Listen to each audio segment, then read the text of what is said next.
¿No?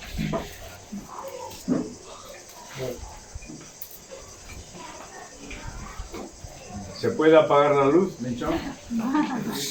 Pero más o menos. Hay que decir al Señor. Estamos aquí, queridos. Esta mañana hemos entrado en tiempos peligrosos y hemos visto unos aspectos de los tiempos peligrosos, ¿no? ¿Quién se acuerda lo que hemos visto esta mañana? Las negaciones. Negaciones en los tiempos peligrosos. Satanás procura que se nieguen las verdades escriturales reveladas, fundamentales, no las secundarias siquiera, sino las fundamentales sobre el Señor, sobre Cristo, sobre la palabra, sobre el Evangelio, sobre la vida cristiana, sobre la doctrina cristiana, etcétera, etcétera. Y el engaño es que algunos, el engaño general de lo que hemos visto esta mañana es que algunos saben mantener astutamente la ortodoxia. La ortodoxia es el catecismo, se sabe en la cartilla. Conocen la escritura, conocen la doctrina, pero su vida no es conforme a la piedad. Y dijimos esta mañana que la doctrina que el Señor nos pide que sigamos debe ser conforme a la piedad. La doctrina o la verdad cristiana junto con la piedad es lo que conforma una vida de santidad, una vida que agrada al Señor. Ojo y alerta para nosotros, que nos podemos saber también la cartilla, podemos conocer la verdad, pero si esa verdad no está generando en nosotros el fruto correspondiente, pues meramente conocemos la ortodoxia. Cuando yo conocí al Señor, había sido catequista por años en el catolicismo. Y me sabía el catecismo no el sencillo, sino aquel que se enseñaba bien y a fondo a los chicos, me lo sabía de memoria prácticamente. Me conocía la cartilla. Pero cuando comencé a estudiar la palabra y a conocer al Señor, me di cuenta que solo sabía algunas cosas de Dios, pero no conocía al Señor porque tampoco vivía conforme a Él. Es una advertencia para nosotros también, para que caminemos según el Señor y agradándole a Él. Y después vimos, en segundo lugar, esta mañana, después de ver algunas negaciones, ¿qué es lo que vimos? Y la iglesia, esa iglesia, ¿cómo es? Tibia. Ni fría ni caliente. Una iglesia que había menospreciado al Señor. ¿Se sabía la cartilla de esa iglesia? Sí. ¿Posiblemente tenía una ortodoxia correcta? Es posible. Pero no coincidía su caminar. El Señor llega a decir que esa congregación concretamente pues le era desagradable hasta el punto de querer vomitarla ilustradamente. Y hasta el punto de que el Señor está fuera. Yo estoy a la puerta y llamo. Si alguno, el Señor invitaba a toda la iglesia a arrepentirse, a venir a Él. Y que le comprasen tres cosas. Tres. Oro, vestiduras y...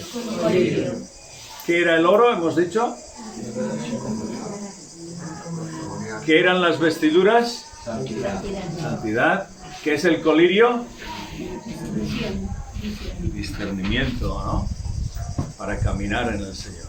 Y estas cosas no se compran en Mercadona. Ni se podían comprar en los comercios de la Odisea. Que habría muchos. Esas cosas venían del cielo. Tú piensas que eres rico y dices, me he enriquecido. Y eres pobre, miserable, desventurado. Que el Señor nos libre, queridos, de estos pecados. Estamos en días así. Vivimos en días así, donde muchos que profesan el nombre de Cristo viven como la Odisea. No me canso de decirlo.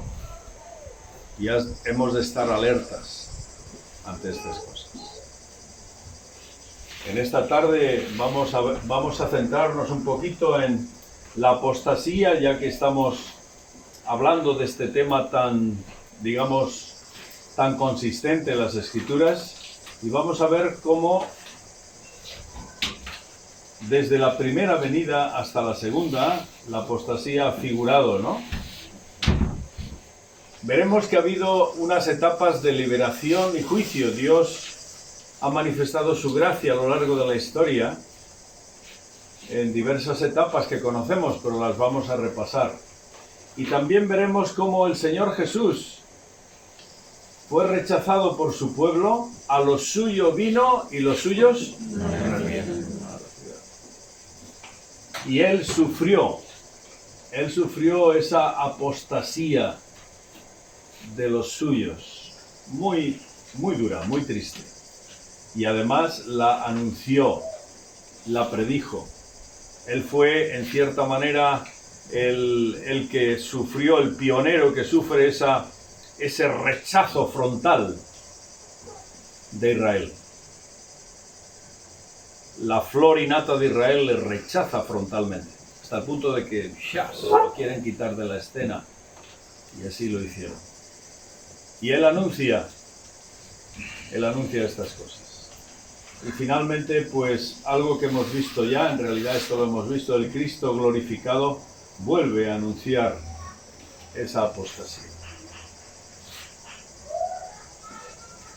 Con la letra negra se ve un poco mejor atrás. ¿Sí? Vale. En las etapas históricas que tenemos relatadas en las Escrituras, pues vemos que hay, digamos, liberación y juicio, ¿no?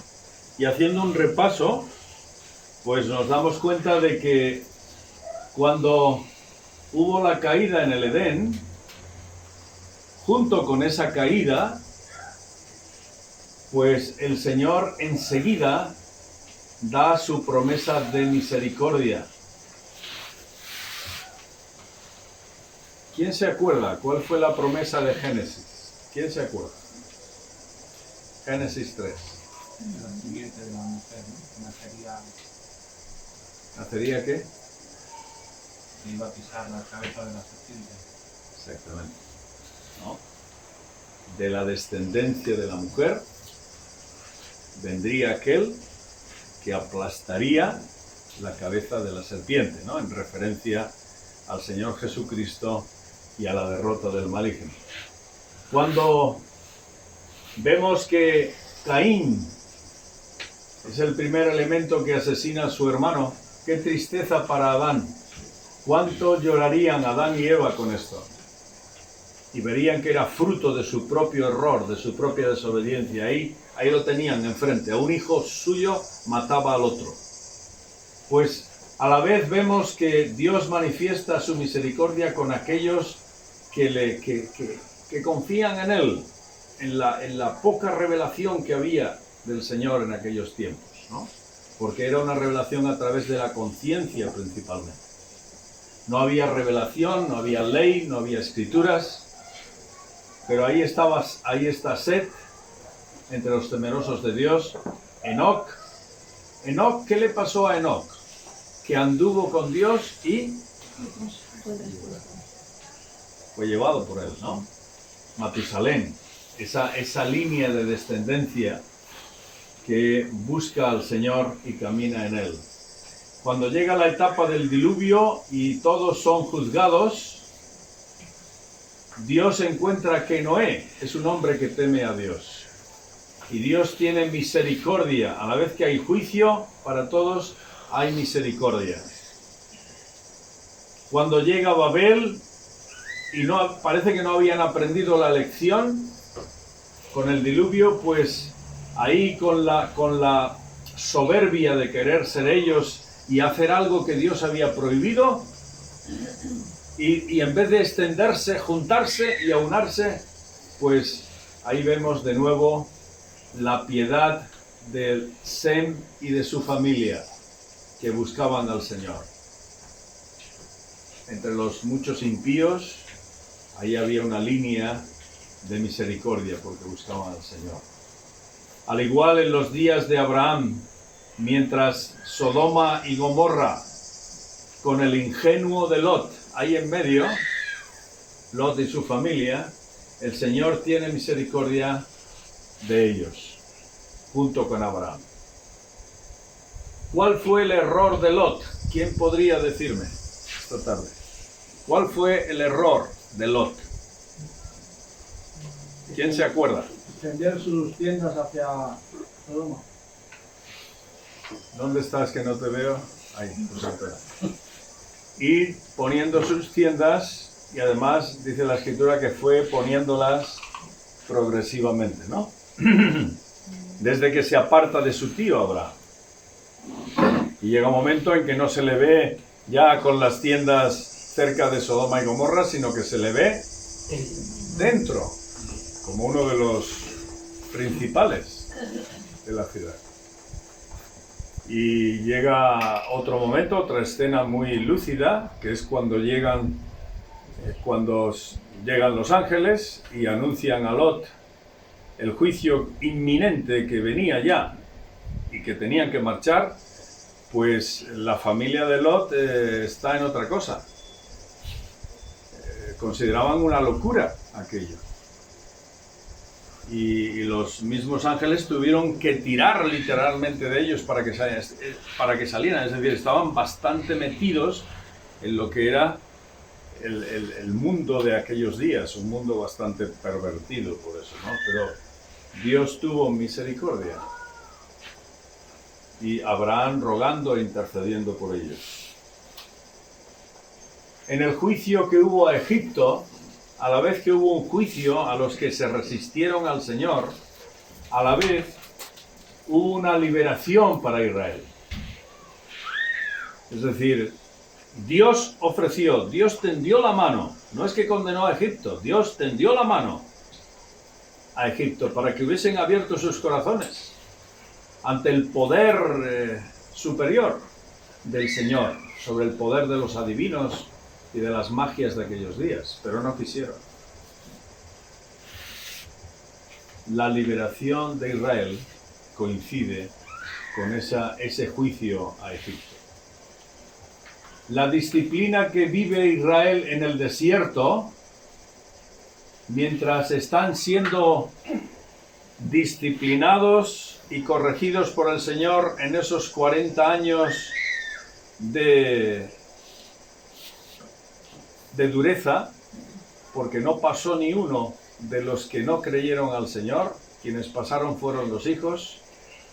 Mientras Dios hacía eso, a la vez estaba juzgando a los cananitas, aquellos que ocupaban la tierra que Israel tenía que llenar. Y es interesante que cuando entran, hay una hermana que está leyendo Deuteronomio estos días, ¿no? Y yo le dije, pues es precioso, es un libro de amonestación permanente. Es curioso que cuando entra Israel, una de las cosas que le dice el Señor, recuerda que esta tierra que recibes, la recibes con toda su riqueza y tú no has hecho nada, ahí la tienes. Pero ojo, que yo he expulsado a sus habitantes a causa de sus pecados, de sus idolatrías. No hagas como ellos. Pues catapum, pasado un tiempo, hicieron como los cananitas, incluso peor. Así que Dios, a la vez que hace una cosa, también permite la otra. Juicios pacientes a Israel en la tierra. Aproximadamente entran en esta etapa 1450, antes de Cristo. Y son expulsados 500 en el 586. Ya el reino del sur fue expulsado antes y después el reino de Judá. Es decir, el Señor obra pacientemente, ¿no? Trabaja pacientemente en su pueblo. El juicio a Israel al rechazar a Cristo en su primera venida, Cristo lo anticipó cuando las mujeres lloraban viéndole a él llevar la cruz. ¿Qué les dice a las mujeres? ¿Quién se acuerda? ¿Alguna hermana? ¿Quién se acuerda? Llorad por vuestros hijos. No lloréis por mí. Llorad por vuestros hijos. Proféticamente el Señor estaba anunciando que no les quedaban muchos días. Estamos hablando de los años 30. Unos 30 y pico, casi 40 años después, tenemos ahí a las legiones romanas arrasando literalmente Jerusalén. Y además asesinando a la mayoría de los habitantes que se resistieron a salir de Judea. Fue increíble. Y los que huyeron se dispersaron por medio mundo. Casi 2000 años dispersos. Fruto de haber rechazado al Mesías. Y el Señor lo anticipó. Pero a la vez, la Iglesia, aquellos que aceptaron al Señor Jesús, fueron liberados de esos juicios, porque precisamente fueron perseguidos, fueron expulsados, y esa persecución Dios la usó para que fueran librados del juicio que Dios traía sobre la tierra. Es decir, no hay mal que por bien no venga, porque todas las cosas que ocurren a los que aman a Dios son para bien. Dios usa la persecución, es importante aprender, del principio de la Iglesia. Y nos dice Hechos, Lucas nos relata que fueron expulsados, fueron llevados por muchos lugares, y fue la herramienta que Dios usó para que fueran liberados de lo que venía después, que era peor, mucho peor. Así que a la vez que hay un juicio al Israel incrédulo, hay un nuevo pacto de gracia, no solo a Israel, sino también a todos los hombres. La etapa de la gracia, la etapa de la Iglesia, el Evangelio de Dios predicado a través del arrepentimiento y el perdón de los pecados. Espero que los que estamos aquí seamos conscientes de la necesidad de tener una relación con el Señor Jesús adecuada. Te ruego que compres de mí oro refinado en fuego.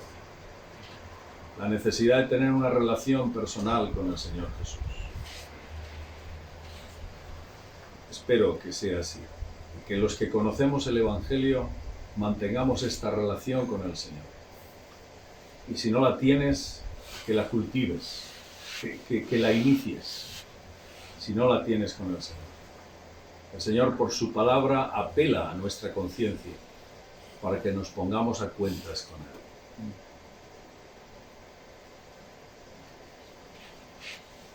Y finalmente tenemos la liberación y reencuentro del Señor con los suyos, que es de lo que estamos hablando en estos días. Este reencuentro o encuentro personal con el Señor, cara a cara, pues será un evento evidentemente maravilloso, único en la historia, pero a la vez ese reencuentro con el Señor traerá un juicio que implicará, que comenzará con el llevarse a la iglesia, ese rapto, y después los juicios de la tribulación y el juicio de la presencia del Señor en su segunda venida. Así que es un repaso somero, resumido, de cómo Dios ha usado a lo largo del tiempo, a la vez que ha habido juicio, ha habido liberación, pero Dios siempre ha tenido misericordia de aquellos que le buscan. Hoy es igual. El Señor tiene misericordia de aquel que le busca, del que pide perdón al Señor, del que quiere una comunión con Él. El Señor no le desecha. El que a mí viene,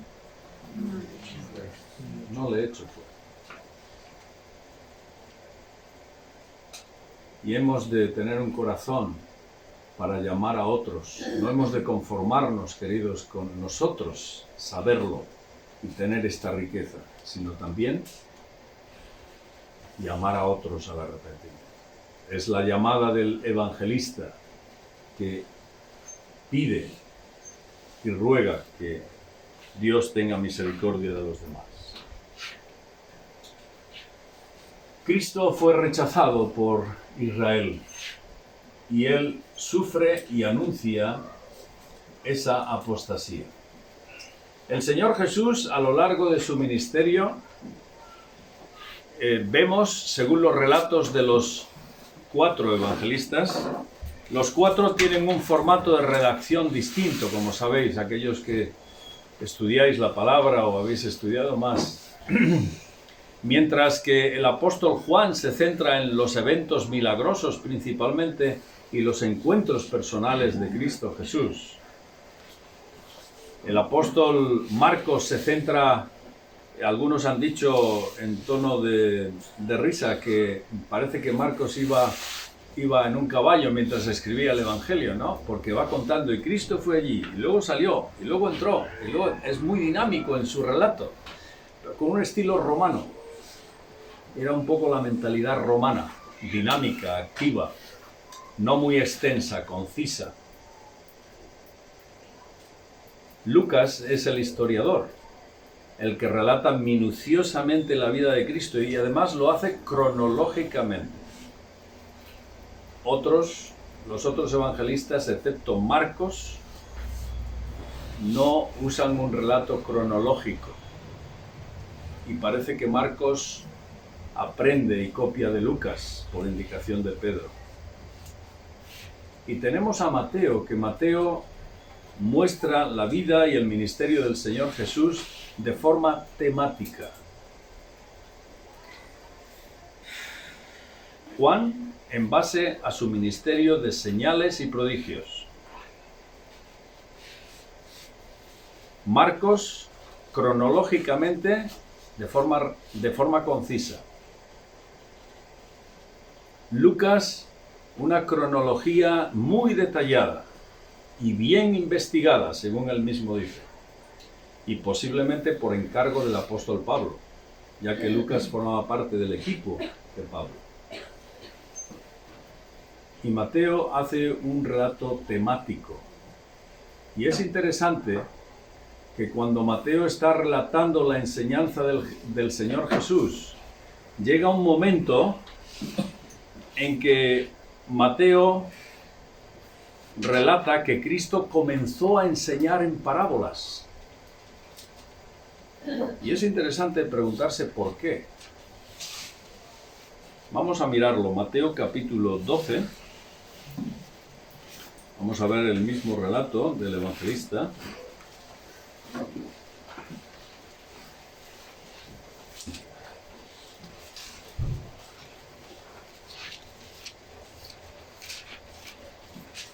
Mateo 12, 22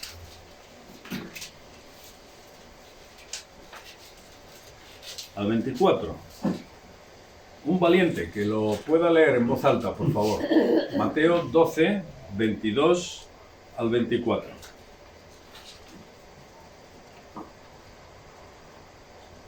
Entonces fue traído a él un endemoniado, ciego y mudo, y le sanó de tal manera que el ciego y mudo veía y hablaba. Y toda la gente estaba atónita y decía: ¿será este aquel hijo de David?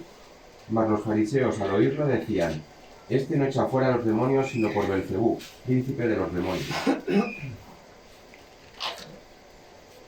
El Señor, Mateo relata cómo el Señor venía haciendo señales en medio. La dinámica del Señor era que su enseñanza normalmente la ilustraba con algo especial. Era el Hijo de Dios y tenía la capacidad y la habilidad de hacerlo. Y no lo hacía, como sabéis, para su propia pompa. Lo hacía con un propósito siempre. Y junto con su enseñanza, antes o después, había algún prodigio, algo especial. Y el Señor está sanando, el Señor está obrando, está manifestando su enseñanza, y le seguían las pisadas, pues siempre aquellos que no querían creer, sino que estaban ahí observándole para juzgarle y para sacarle los ojos si hubieran podido. Entonces, cuando hace un milagro extraordinario, verso 22, dice que fue traído a él un endemoniado, ciego y mudo. Imaginaos, qué tipo de persona más impedida. No veía, no hablaba y además estaba poseído por un espíritu maligno.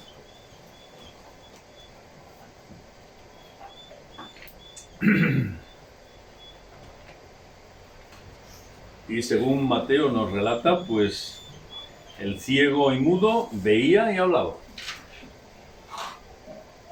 El Señor sacó el impedimento que le tenía detenido, que le tenía incapacitado. Y eso es admirable. Y eso, según las profecías, solo lo iba a hacer el Mesías. Porque cuando Juan el Bautista está en la cárcel, recordáis que seguramente estaba de bajón, estaba muy desalentado y quizá muy triste. Un hombre tan impulsivo y tan sanguíneo como era Juan. Y le dice a los discípulos: id y decid al maestro, ¿eres tú el que esperamos? ¿Eres tú el Mesías o esperamos a otro? ¿Y cuál fue la respuesta de Cristo? ¿Quién se acuerda? Id y decid a Juan, ¿qué? Los cojos andan, los muertos resucitan. Y cuando los discípulos le llevaron este recado a Juan, seguro que él se alegró tremendamente, porque esa era la señal profética de los profetas, y él era un profeta, que anunciaban que quien haría eso sería el Mesías. Y Cristo aquí está haciendo señales del Mesías. Y los duros escribas y fariseos lo sabían, porque conocían esas escrituras. Pero como he dicho al principio, queridos, una cosa es saber y otra es conocer al Señor. Podemos saber de Dios y no conocer al Señor. Ten cuidado, tengamos cuidado. Porque esta gente sabía de Dios, pero tenían delante a la manifestación más gloriosa del cielo y estaban encerrando su corazón.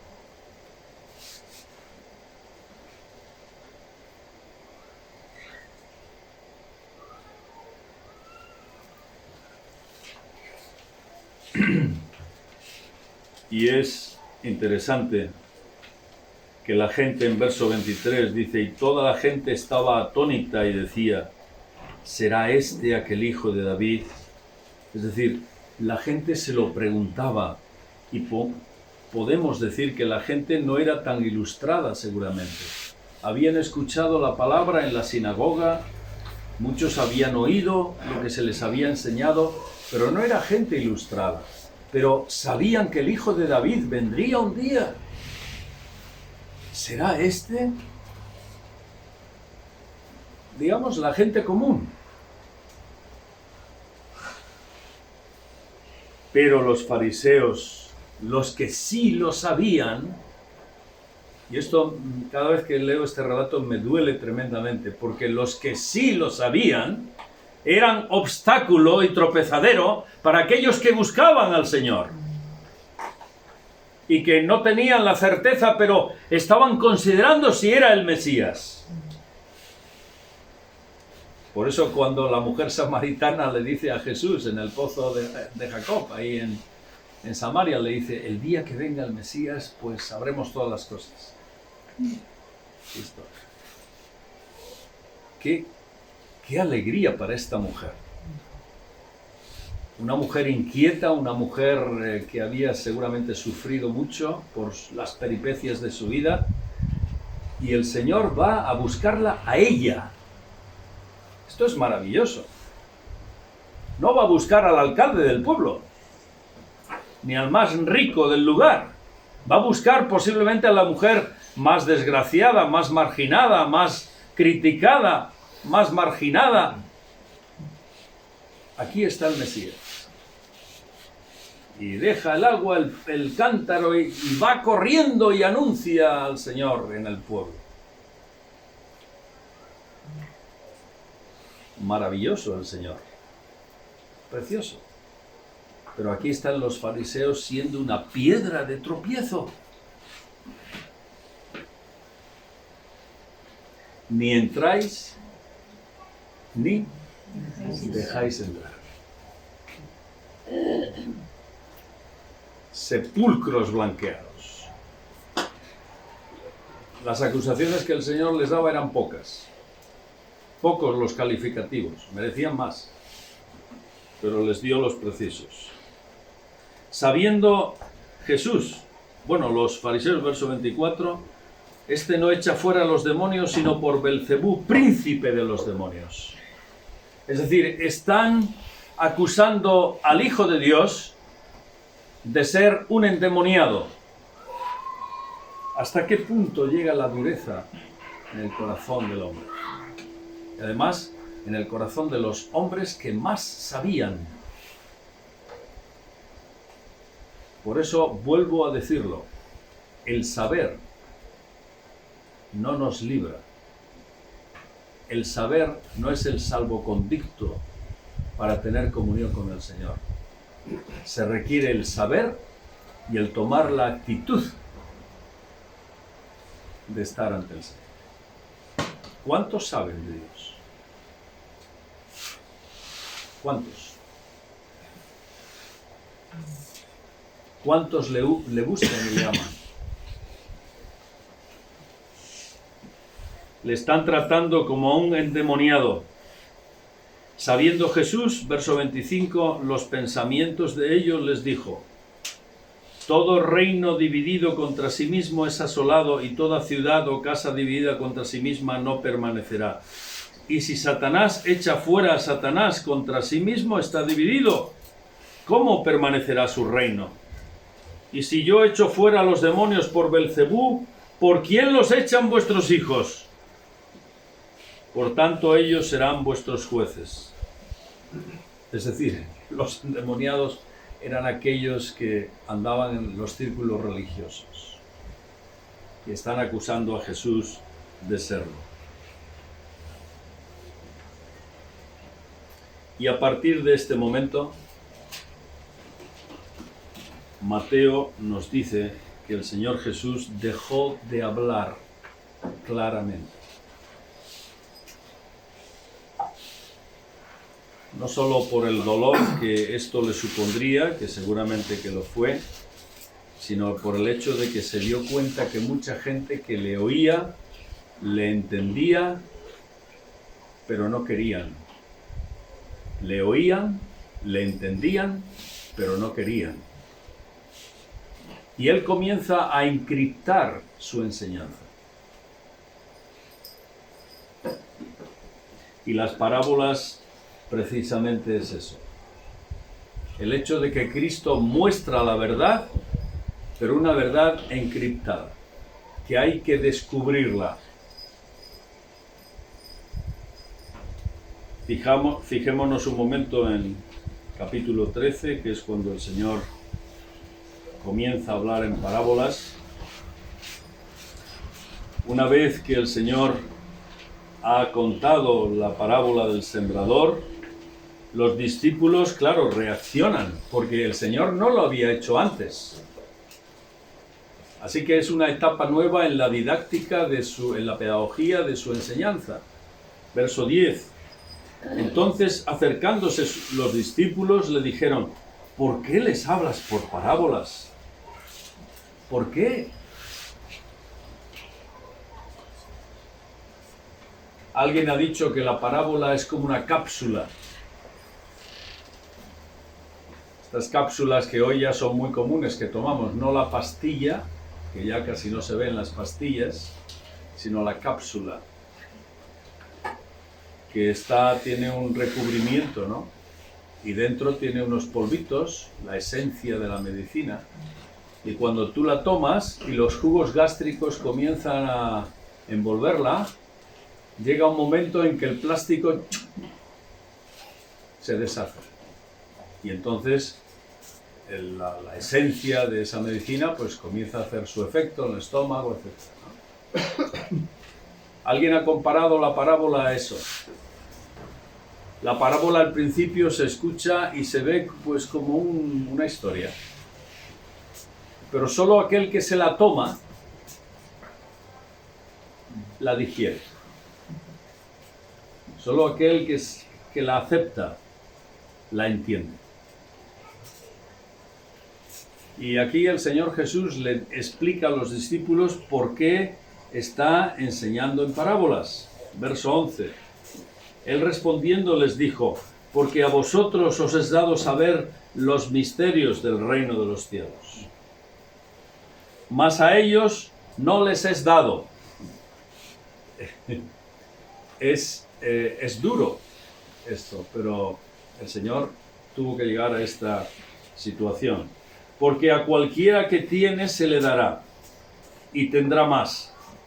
Pero al que no tiene, aún lo que tiene le será quitado. Por eso les hablo por parábolas, porque viendo no ven, y oyendo no oyen ni entienden.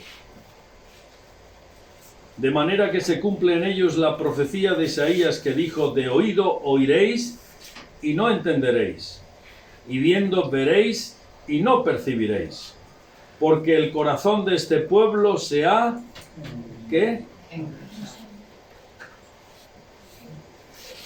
El corazón de este pueblo es como si se hubiera rodeado de grasa alrededor y no le llega el mensaje. Y con los oídos oyen pesadamente, alteradamente, dice el texto. Es decir, lo que les llega, oyen otra cosa. No entienden lo que les llega, sino otra cosa, porque sus corazones están cerrados. Han cerrado sus ojos para que no vean con los ojos y oigan con los oídos y con el corazón entiendan y se conviertan y yo los sano. Que el Señor diga esto es muy duro. Es muy duro. Pero Él tuvo que llegar a esta situación. Pero bienaventurados, verso 16, vuestros ojos porque ven y vuestros oídos porque oyen. Vosotros veis y oís, le dijo a los discípulos, porque ellos estaban a la expectativa, tenían un corazón abierto para entender y oír al Señor. Aunque se extrañaron de que hablase a la gente en parábolas, de forma figurada, porque la parábola a fin de cuentas es una figura retórica del lenguaje para ilustrar algo, pero no se dice las cosas tal cual literalmente, sino detrás hay una moraleja, como bien sabemos todos, ¿verdad? Así que el Señor tuvo que llegar a esa situación, a esa conclusión, a encriptar su propia enseñanza, debido al rechazo que Él tuvo. Así que, digámoslo así, la apostasía, que es lo que estamos tratando, el propio Señor Jesús la vivió en primer plano y tuvo que transformar la pedagogía de su ministerio, el método de enseñar, debido a la dureza de los corazones de ellos. Fue obligado de esta manera. Entonces realmente los que tenían interés se tomaban la cápsula, la parábola, y entonces la podían digerir. Y aquí el Señor, es curioso que Mateo a continuación relata una serie de parábolas, una detrás de otra. El trigo y la cizaña, la semilla de mostaza, la levadura, y después las explica. El tesoro escondido, la perla de gran precio, la red, el padre de familia, etcétera, etcétera. Es decir, Mateo nos muestra, y Mateo seguramente un hombre también con formación, ya que era un publicano y tenía que entender de cuentas, de números y de letras, pues con la formación de aquellos días, él usa esta pedagogía, dando a entender que no es por casualidad que Cristo hizo este cambio en su enseñanza. Y lo vemos manifestado de esta manera. Así que Cristo mismo vivió el rechazo por Israel. Y finalmente, y esto se me ha quedado muy pequeño, seguro que atrás no lo veis, ¿no? Normalmente las diapositivas me las hace para aquí, pero ahora las estoy haciendo yo. Entonces, ahí dice: Cristo ya glorificado vuelve a anunciar la apostasía. El Señor Jesús vivió esa etapa que conocemos, la apostasía llegó hasta su fin, llegó hasta la cruz. Cristo fue rechazado, y no solo rechazado, sino, como sabemos, llevado a la cruz. Y fue a causa de nuestros pecados, ciertamente, es así. Pero, humanamente hablando, fueron estos los que le llevaron a la cruz. El plan de Dios era este. Él vino con ese propósito, pero eso encajó perfectamente con la dureza apóstata de su pueblo para llevarle a la cruz.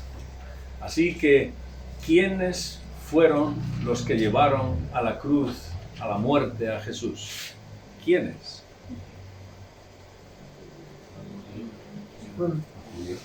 La clase religiosa que le condenó o le acusó, Pilatos, los soldados, el rey Herodes, que no le hizo caso, la turba o el grupo de gente que le acusó, inducidos por los religiosos seguramente, todos estos, ¿no? El plan de Dios. ¿Eh? El plan de Dios. Sí, el plan de Dios, soberano, era que Cristo viniese, ¿no? Con ese propósito. Pero los que llevaron a cabo esa obra, ¿quiénes fueron? Fueron estos.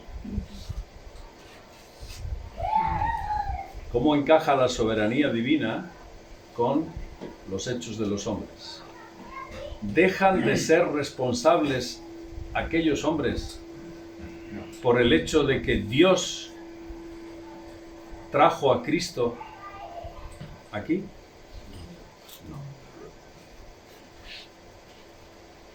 El hecho de que Dios conozca tu vida y la mía, ¿quita tu responsabilidad? ¿Quita tu responsabilidad? No llegues a ese error, que es un error casi hereje, de pasar la bola y la responsabilidad a Dios. Sí, pero tu responsabilidad ante Dios permanece y es la que cuenta delante de Dios. ¿Alguno de vosotros podría leer Juan 3, 16 y 17? Los dos. En voz alta, a ver si todos podemos escuchar.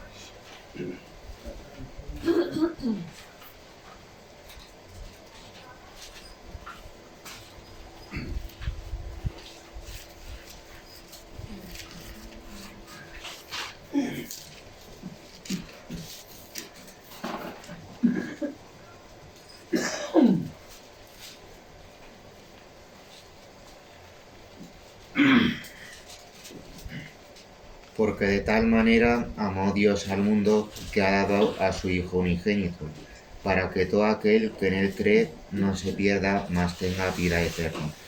Porque no envió Dios a su Hijo al mundo para condenar al mundo, sino para que el mundo sea salvo por él.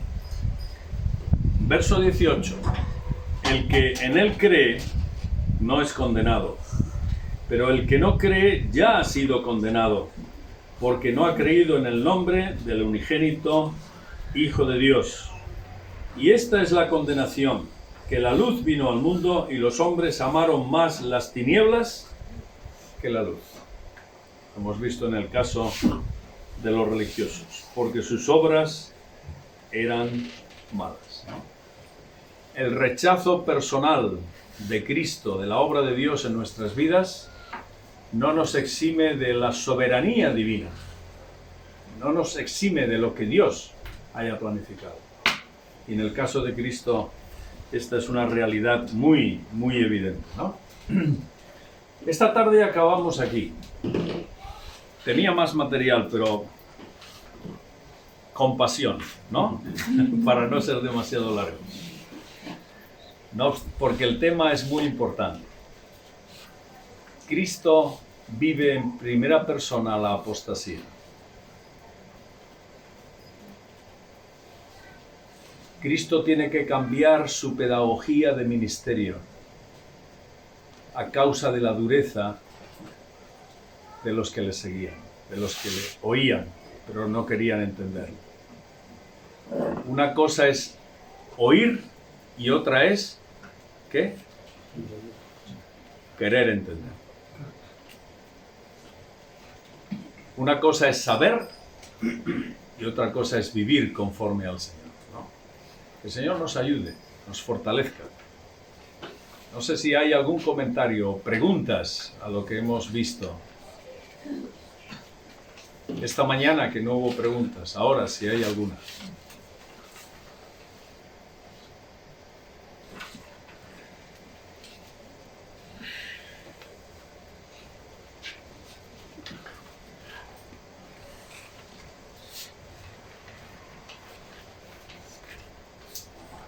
He estado en muchos campamentos de verano a lo largo de los años.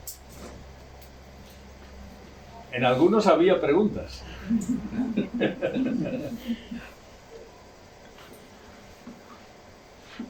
Bueno, Minchón, si no hay preguntas.